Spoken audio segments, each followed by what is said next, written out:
জিলহজ মাসে শ্রেষ্ঠ 10টি আমল, আমরা কি কি আমল করলে জিলহজ মাসে আমরা অনেক বেশি নেক অর্জন করতে পারবো। সম্মানিত দর্শক, রাসূল কারীম সাল্লাল্লাহু আলাইহি ওয়াসাল্লাম বলেছেন, মা মিন আইয়ামিল আমালি সলিহি ফিহা হাব্বু ইলাল্লাহি মিন হাযিহিল আইয়াম। আল্লাহর নবী, বিশ্বনবী বলেছেন, 10 দিনের আমলের চেয়ে আল্লাহর কাছে অধিক প্রিয় আর কোনো আমল নেই। সুবহানাল্লাহ।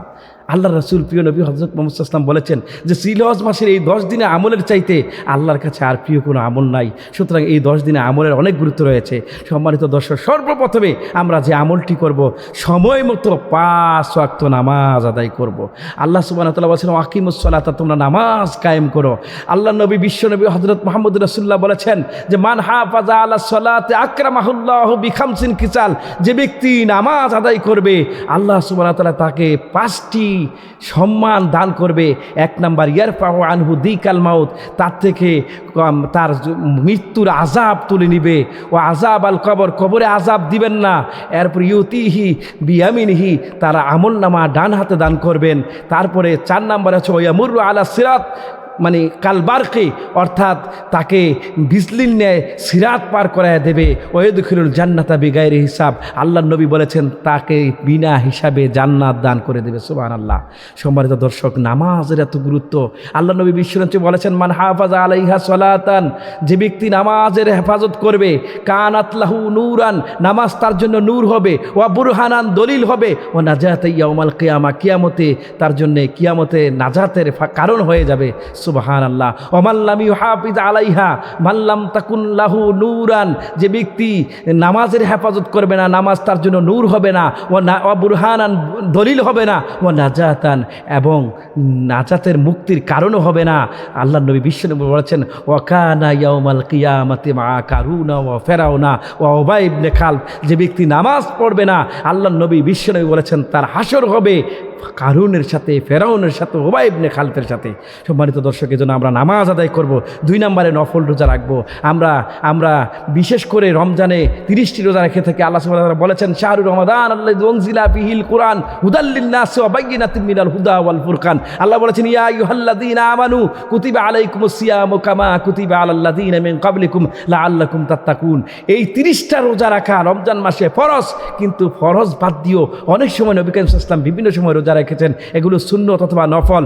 আর এই সুন্নত এবং নফল রোজার মধ্যে জিলহজ মাসের 1 তারিখ থেকে 9 তারিখ পর্যন্ত রোজা রাখা মুস্তাহাব। কেউ যদি না পারেন তাহলে 9 জিলহজ এই রোজাটা সবাই রাখার চেষ্টা করবেন। সিয়ামু ইয়াউমিন আরাফা, যে ইউকাফফারা সানাতা আল্লাতী কাবলাহু আল্লাতী বাদা, আরাফার দিনে রোজা রাখলে আগের এবং পরের 1 বছরের গুনাহ কাফফারা হয়ে যাবে। সুতরাং আল্লাহ যেন আমাদেরকে আরাফার দিনে রোজা রাখার তৌফিক দান করে আমরা সবাই আরাফার দিনে রোজা রাখবো। 3 নম্বরে, বেশি বেশি করে তাকবীর পড়া। 3 নম্বর হচ্ছে বেশি বেশি করে তাকবীর। জিলহজ মাস আসলেই আমরা তাকবীর পড়বো, আল্লাহু আকবার, আল্লাহু আকবার, লা ইলাহা ইল্লাল্লাহু আল্লাহু আকবার, আল্লাহু আকবার ওয়ালিল্লাহিল হামদ। আমরা তাকবীর পড়তে থাকবো, সুন্নত। তবে আইয়ামে তাশরিক যে সময় আসবে, ঈদের দিন থেকে, অর্থাৎ 9 জিলহজ থেকে আরাফার দিন, এরপরে 13 জিলহজ পর্যন্ত, আসর পর্যন্ত, যে আইয়ামে তাশরিক এবং ঈদের দিন আমরা তাকবীর বলার চেষ্টা করব। আমরা আল্লাহু আকবার, আল্লাহু আকবার, লা ইলাহা ইল্লাল্লাহু আল্লাহু আকবার, আল্লাহু আকবার ওয়ালিল্লাহিল হামদ। এই দিনগুলোতে এই তাকবীরটা দেওয়া হচ্ছে নামাজের পরপর, কমপক্ষে 1 বার দেওয়া ওয়াজিব, 3 বার আমরা দেব। আর ইমাম সাহেবের যদি কখনো মনেও না থাকে, আমরা পেছন থেকে জোরে জোরে তাকবীর দিতে থাকবো, আমরা স্মরণ করিয়ে দেব। আমরা এই দিনগুলোতে তাকবীর দেব। আর মুস্তাহাব হচ্ছে জিলহজ মাসের প্রথম দিন থেকে 9 জিলহজ পর্যন্ত এই তাকবীর দেওয়া হচ্ছে সুন্নত অথবা মুস্তাহাব। আমরা চেষ্টা করবো এই তাকবীরটা দেওয়ার জন্য। পাশাপাশি সুবহানাল্লাহ, আল্লাহু আকবার, আলহামদুলিল্লাহ, এই তাসবিহগুলো আমরা পড়বো এই মাসে, অত্যন্ত গুরুত্বপূর্ণ। এরপরে রাসূল কারীম সাল্লাল্লাহু আলাইহি ওয়াসাল্লাম বলেছেন, কালিমাতানে হাবিবাতানে ইলার রহমান, 2টি কালিমা আছে এমন যেগুলো আল্লাহর কাছে সবচাইতে প্রিয়। খাফিফাতানে আলাল লিসান, যেটি মানুষের মুখে বলা অত্যন্ত সহজ। সাকিলাতানে আলাল মিজান, মিজানের পাল্লা যেগুলো ভারী করে দিবে, সেটা হচ্ছে সুবহানাল্লাহিল আযীম, সুবহানাল্লাহি বিহামদিহি, সুবহানাল্লাহিল আযীম। এই জিকির আমরা করতে পারি, এই তাকবীর আমরা করতে পারি। সম্মানিত দর্শক, 4 নম্বরে কোরআন তেলাওয়াত করা, বেশি বেশি করে কোরআন তেলাওয়াত করব। আমরা কোরআন তেলাওয়াত করতে থাকবো। আফজালুল ইবাদাতি তেলাওয়াতুল কোরআন।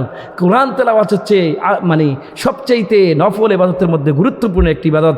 5 নম্বরে আমরা তাওবা করব। প্রতিনিয়ত আমরা জেনে না জেনে, বুঝে না বুঝে, দেখে না দেখে বিভিন্ন সময় আমাদের গুনাহ হয়ে থাকে। আমরা এই জন্য পড়বো আস্তাগফিরুল্লাহ, আস্তাগফিরুল্লাহ রাব্বিগফির ওয়া তুব আলাইয়া। আমরা এই দোয়াটা পড়তে থাকবো সবসময়, আস্তাগফিরুল্লাহ, আস্তাগফিরুল্লাহ। আমরা তাওবা করতে থাকবো, আমরা তাওবা করতে আস্তাগফিরুল্লাহ রাব্বি মিন কুল্লি জামবি ওয়া আতুবু ইলাইহি লা হাওলা ওয়া লা কুওয়াতা ইল্লা বিল্লাহিল আলিয়্যিল আযীম। অথবা পড়তে থাকবো আস্তাগফিরুল্লাহ লা ইলাহা ইল্লা হুয়াল হাইয়ুল কাইয়ুম ওয়া আতুবু ইলাইহি লা হাওলা ওয়া লা কুওয়াতা ইল্লা বিল্লাহিল আযীম। বিভিন্নভাবে বিভিন্ন ইস্তেগফার রয়েছে, আমরা যে যে ইস্তেগফার পারি সেটা আমরা পড়তে থাকবো।